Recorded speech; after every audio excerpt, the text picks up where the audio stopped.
Hey everybody, just putting out another video. This time it's on the CAR SMG again. However, there's a little bit of a twist to it. I've been receiving overwhelming feedback just asking, well, basically it's saying that it's easy to kind of throw together a highlight montage and, put together a video based on that. But that doesn't really show, how to practically use this gun, how to be the most successful with it. So I figured I would include a full gameplay. This gameplay goes 17 and 1. Obviously very effective with this game. So I think it's a really good example of of how you're supposed to play this weapon in particular.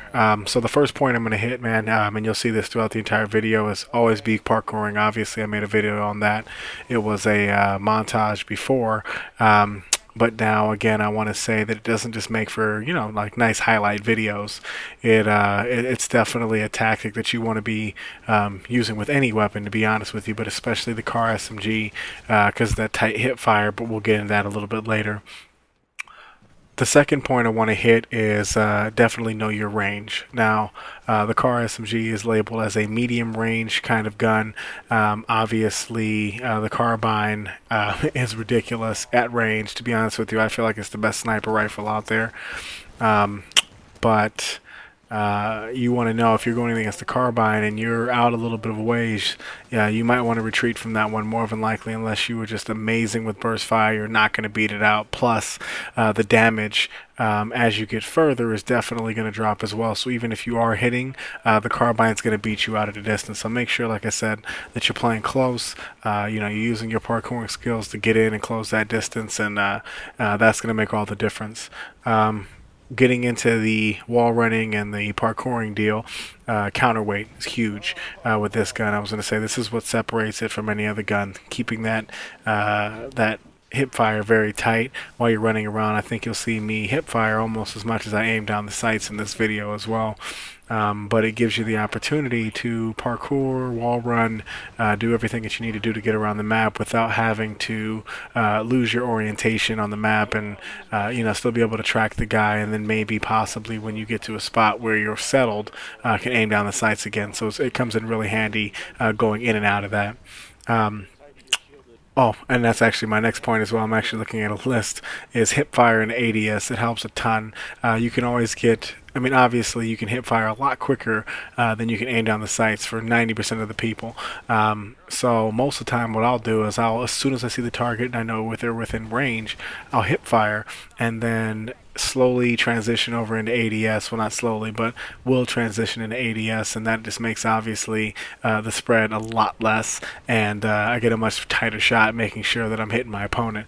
So it helps a lot, especially with this gun, again, if you're wall running and moving around the map. With this gun, the biggest thing that I want to keep in mind for everybody is just to play aggressive. The job with this gun is to overwhelm. With the carbine, you can kind of sit back a little bit and hang out and, maybe even get a few shots off and then move. With this one, you want to be constantly moving. As soon as you get your shots off, obviously, it's going to pop on the mini-map if you're using counterweight and not the suppressor. So you want to be constantly moving, keeping people guessing where you are.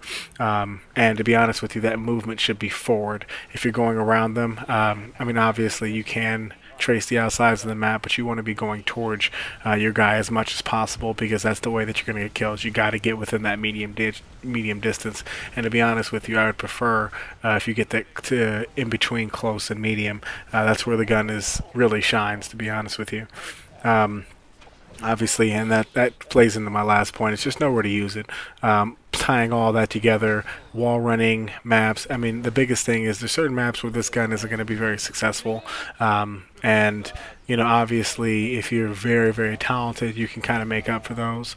Like say, like training grounds or something like that, where there's a lot of wide open space. But if you're, obviously you're a higher tier player, you can make any gun work. You can make a shotgun work, on training grounds if you wanted to. But for those just kind of getting to the groove of the game, I would recommend, just taking a step back and using guns that kind of fit to the map. So on this one, this is the perfect map. This is a great example of where to use this gun. A lot of close quarter sections with some open areas, and that gives you an opportunity to land your shots just as much as a carbine would or any other weapon, which this is going to beat it out. It's a lot faster well, not a lot faster, but it is a faster RPM, and it does have more damage per bullet. So you're definitely going to be killing your opponent a lot quicker than they'd be able to kill you, even with the carbine.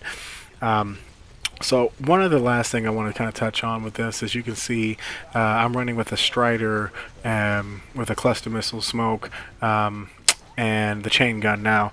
I kind of didn't really play too much with the chain gun. I thought it was underpowered, wasn't very impressed with it, so I ran with either the arc cannon or the 40mm.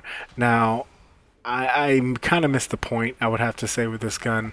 To be honest with you, in a game mode like Attrition or Pilot Hunter, the ability to snap onto a pilot and take him off roofs, be able to turn around and have to wait for the charge, and then the accuracy factor as well, like over a 40mm. Sometimes I know I'm just aiming at the ground with the 40mm, try to get splash damage kills. So be able to hit direct hits, even headshots with this weapon is amazing. You'll actually see in this video, I don't know why I popped smoke there, it was weird, but you'll see in this video that, sometimes I even avoid Titan fights just to rack up a little bit more pilot kills, preserve my health, go around the map, grab some minions. Obviously, if you are going to be playing in Attrition, every point counts, and if you're playing in Pilot Hunter, well, the great thing about that is you'll be able to get your core ability a lot quicker finding those minions, so I would focus on those as well.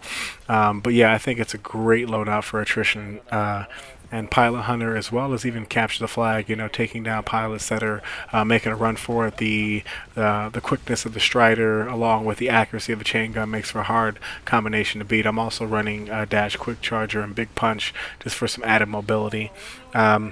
So let me see. Yeah, I was gonna say, really, that's really about it. I kind of covered the chain gun Strider. I had some notes here, but I'm gonna skip over them. I pretty much said everything. Also, one last point you can see with this is I am using extended mags instead of the accelerator. I opted for that just because of the accuracy of those first couple of bullets.